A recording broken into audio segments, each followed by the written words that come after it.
ஆண்டவரும் இரட்சகருமாகிய இயேசுவின் இனிய நாமத்தில் ஒவ்வொருவருக்கும் அன்பின் வாழ்த்துதல்கள். தேவனுடைய புதிய கிருபைகளும் இரக்கங்களும் உங்கள் மேல் தங்கி பெருகட்டும்.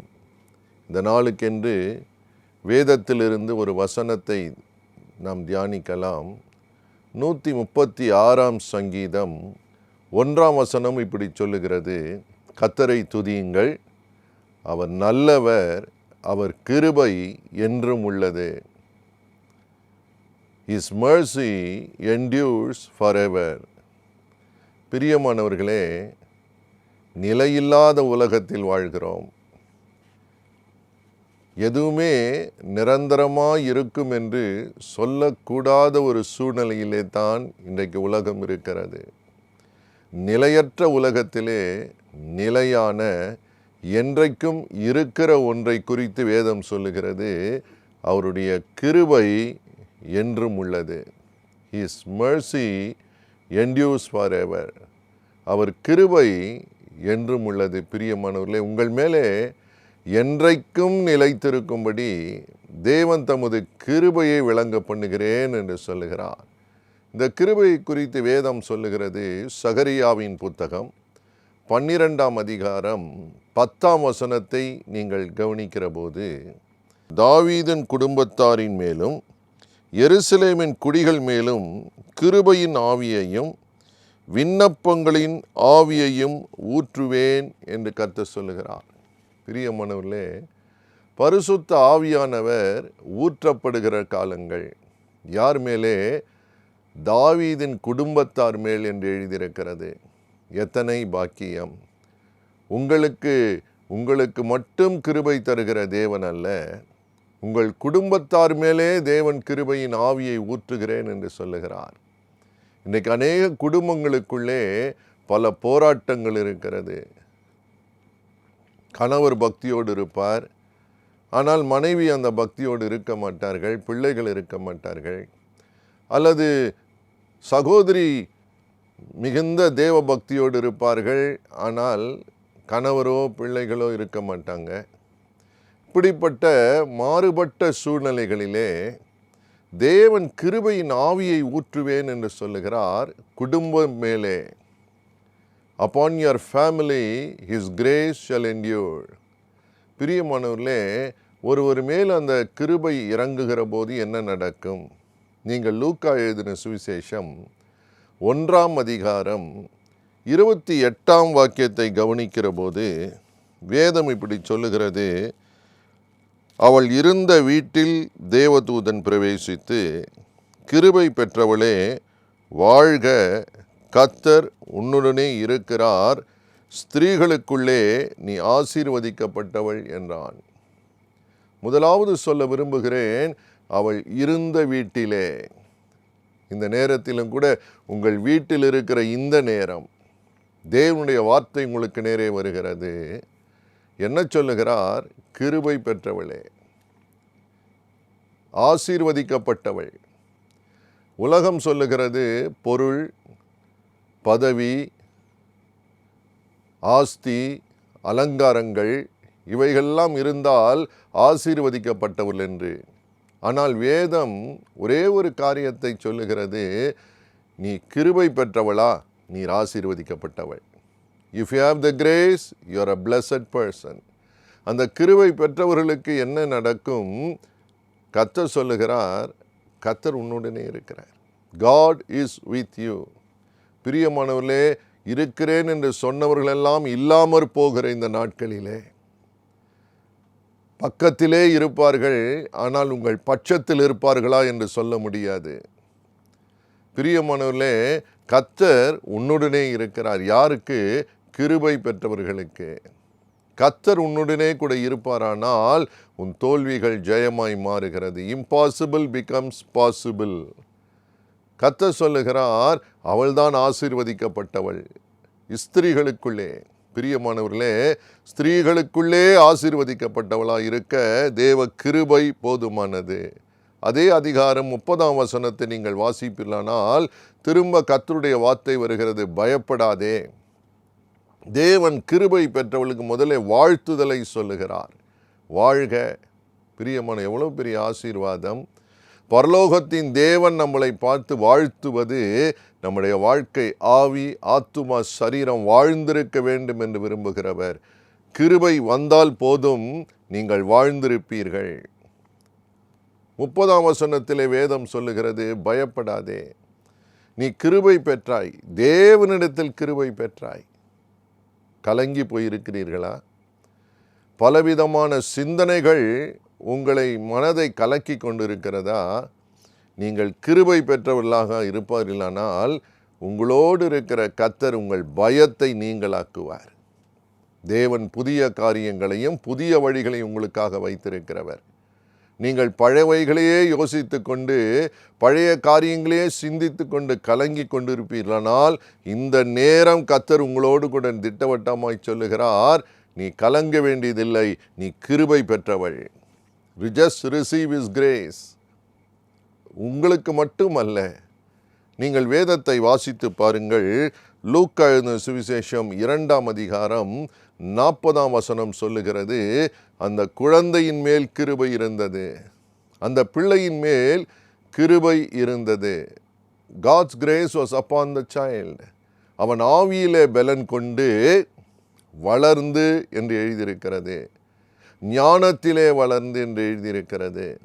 கர்த்தருடைய கிருபை அந்த பிள்ளையின் மேல் இருந்தது என்று எழுதியிருக்கிறது. எத்தனை ஆசீர்வாதம்!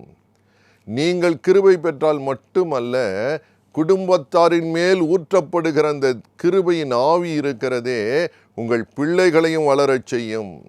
ஒருவேளை மற்றவர்களைப் போல உங்கள் பிள்ளை ஞானத்தில் வளரவில்லை, ஆசீர்வாதத்தில் வளரவில்லை, தைரியத்தில் வளரவில்லை, அறிவில் வளரவில்லை என்று ஒருவேளை வருத்தத்தோடு இருப்பீர்களானால், வேதத்தின் ஆதாரத்தோடே சொல்லுகிறேன், பிள்ளை வளர்ந்து, கர்த்தருக்கு ஸ்தோத்திரம், சரீர வளர்ச்சி வேறு, ஆவியிலே வளர்ந்து பலன் கொள்ளுவது வேறு. சில சரீரத்திலே வளர்ந்திருப்பார்கள், ஆனால் ஆவியிலே மிகவும் மிகவும் பலவீனப்பட்டிருப்பார்கள். இந்த கிருபையின் ஆவியானவர் ஊற்றப்படுகிற போது பிள்ளைக்கு தேவன் ஆவியிலே பலன் கொள்ள வைக்கிறார். That is what is needed. இந்த நாட்களிலே பயங்களும் திகில்களும் ஆபத்துகளும் சூழ்ந்திருக்கிற சூழ்நிலைகளிலே ஒருவன் ஆவியிலே பலன் கொள்ளத்தான் இந்த உலகத்தின் காரியங்களை மேற்கொள்ள முடியும். தேவ கிருபை அந்த பிள்ளையோடு இருந்தது. The child grew. இதே வார்த்தையை நீங்கள் நியாயாதிபதிகளின் புத்தகம் 13ஆம் அதிகாரம் 24ஆம் வசனத்தை வாசிக்கிற போது சிம்சோன் குறித்து வேதம் சொல்லுகிறது, அந்த பிள்ளை வளர்ந்து. இதே 1 சாமுவேலின் புத்தகம் 2ஆம் அதிகாரம் 26ஆம் வசனத்தை வாசிக்கிற போது பிள்ளை வளர்ந்து தேவனுடைய கண்களிலேயும் மனுஷருடைய கண்களிலேயும் பிரியமாய் நடந்து கொண்டான் என்று எழுதியிருக்கிறது. ஆம் பிரியமானவர்களே, தேவ கிருபை உங்கள் பிள்ளையின் மேல் இருக்குமானால் அவன் தேவனுக்கும் பிரியமுள்ளவனாய் இருப்பான், உலகத்தில் இருக்கிறவர்களுக்கும் பிரியமுள்ளவன், மனுஷருக்கும் பிரியமுள்ள ஒரு வாழ்க்கை. இன்றைக்கு பிள்ளைகளை குறித்து வருத்தப்படுகிற அநேக பெற்றோர்கள் இருக்கிறார்கள். ஐயா, என் பிள்ளை திசை கெட்டு போய்கொண்டிருக்கிறான், சீர்கெட்டு போய்கொண்டிருக்கிறான். ஒன்றை மாத்திரம் கேளுங்கள், ஆண்டவரே, என் கிருபை என் பிள்ளைகள் மேல் இருக்கட்டும். சீர்கெட்டு போன வாழ்க்கையை சிறப்பான வாழ்க்கையாய் கர்த்தர் மாற்றி விடுவார். நிறைய பேர் உள்ளத்திலே விரக்தி இருக்கிறது, ஆனால் விரக்தி உள்ள ஒரு வாழ்க்கையை வியப்பு தரும் வாழ்க்கையாய் மாற்றுகிற தேவ கிருபை உண்டு. God can touch and change anyone anytime. ஒரு நாள் ஒருவர் வீட்டுக்கு ஜெபத்துக்கு என்னை அழைத்திருந்தார். மகன் எப்பொழுதும் தகப்பனுக்கு விரோதமாகவே செயல்பட்டு கொண்டிருக்கிற சூழ்நிலை. அந்த நாள் அவரோடு சேர்ந்து ஜெபித்து விட்டு நான் கடந்து வந்தேன். அவர் பிறகு என்னை கூப்பிட்டு சொன்னார், ஐயா, திரும்பவுமாய் என் மகனுக்கும் எனக்கும் வாக்குவாதம் வந்தது. அந்த நேரத்தில் பாருங்கள், தேவன் குறுக்கிட்டார், அவனுடைய உள்ளத்தை தொட்டார். அவன் என்னை கட்டி பிடித்து மன்னிப்பு கேட்டு இன்றைக்கு மிகவும் ஒருமனமாய் மிகவும் அன்புள்ளவனாக அவன் மாறி இருக்கிறான். எத்தனை பாக்கியம்! கர்த்தர் யார்? அந்த கிருபையின் ஆவியை உங்கள் மேலும் உங்கள் பிள்ளைகள் மேலும் ஊற்றுகிற போது something remarkable starts to happen. தேவன் எங்கே தடை இருக்கிறதோ, எங்கே வாக்குவாதம் இருக்கிறதோ, எங்கே பிரிவு இருக்கிறதோ அதை நீக்கி பிள்ளையின் மேல் ஞானத்தை தருகிறார், ஆவியிலே பலப்படுத்துகிறார், தைரியத்தையும் ஞானத்தையும் விளங்க பண்ணுகிற தேவன் அவர். உங்கள் பிள்ளைகள் ஆசீர்வாதமாக இருப்பார்கள், அந்த பிள்ளை வளருவார்கள். They will grow in the wisdom, in the blessing of God. பிரியமானவர்களே, இன்றைக்கு நிறைய பேர் வேலையை இழந்து போயிருக்கிற சூழ்நிலையில் இருக்கலாம். ஐயா, போய்கொண்டிருந்தோம், திடீரென்று வேலையை விட்டு நிறுத்தி விட்டார்கள், பிள்ளைக்கு அடுத்தது என்ன செய்வதென்று தெரியவில்லை. கலங்க வேண்டாம், கர்த்தர் வழிகளை வைத்திருக்கிறார். தேவன் பிள்ளைக்கு புதிய வழிகளை திறக்கிறவர். நீங்கள் விசுவாசித்தால் தேவ மகிமையை காண்பீர்கள். அதனால்தான் வேதம் சொல்லுகிறது, ஒரு கிருபை என்றும் உள்ளது. It is everlasting and it endures. பிரியமானவர்களே, அந்த கிருபையை மேன்மைப்படுத்துங்கள், அந்த கிருபை உங்களை மேன்மைப்படுத்தும். யோவான் 1:16 சொல்லுகிறது, எங்கிருந்து அந்த கிருபை வரும்? அவருடைய பரிபூரணத்தினால் நாம் எல்லாரும் கிருபையின் மேல் கிருபை பெற்றோம். Because of the fullness of Jesus, we have received grace upon grace. கிருபையின் மேல் கிருபை. ஒரு நாள் பெற்றுவிட்டு அதோடு முடிகிறதில்லை. ஒவ்வொரு நாளும் கிருபையின் மேல் கிருபையை கர்த்தர் தருகிறார். இன்றைக்கும் அந்த கிருபை உங்கள் மேலே இறங்க காத்திருக்கிறது. பயப்படாதிருங்கள். எவ்வளவுதான் நெருக்கம் இருந்தாலும், குழப்பம் இருந்தாலும், கிருபையின் ஆவியை கர்த்தர் ஊற்றுகிறவர். இப்பொழுதே தாழ்த்துவோம், அவருடைய பரிபூரணத்தை பார்ப்போம். நம்முடைய இல்லாமையிலே அவர் இருக்கிறவர். ஆம் பிரியமானவர்களே, இந்த கிருபை நோக்கி கூப்பிடலாமா? கிருபையின் கர்த்தரை நோக்கி பார்ப்போமா? இன்றைக்கு உங்களை வாழ வைக்க அவரால் முடியும். என்னோடு கூட கர்த்தரை கூப்பிடுங்கள். எங்களை நேசிக்கிற நல்ல தகப்பனே, இப்பொழுதும் வருத்தப்பட்டு பாரம் சுமக்கிற உம்முடைய அன்பு பிள்ளைகளை பாரும். ஐயோ, தவறு செய்து விட்டோம், சிக்கிக் கொண்டோம், தப்பிக்க வழி இல்லையே என்று கலங்குகிறவர்களை பாரும். உம்முடைய கிருபையை பாராட்ட நீர் பெரிய தேவனாயிருக்கிறீர். உம்முடைய பரிபூரணத்தினாலே இன்றைக்கும் உமக்குன்பதாக ஏங்கி நிற்கிற உம்முடைய பிள்ளைகளுக்கு கிருபையின் மேல் கிருபையை தருகிற தேவன். நிச்சயமாக ஆண்டவரே, அந்த தடைகளை தாண்டி வர அவர்களுக்கு உதவி செய்வீர். ஒவ்வொரு கண்ணீரும் துடைக்கப்படட்டும், தெய்வீக கரம் தொடட்டும், இப்பொழுது விடுதலை ஆக்கட்டும், உயர்த்தட்டும், அந்த பிள்ளைகள் வளரட்டும். அப்பா, ஆசீர்வதிங்க.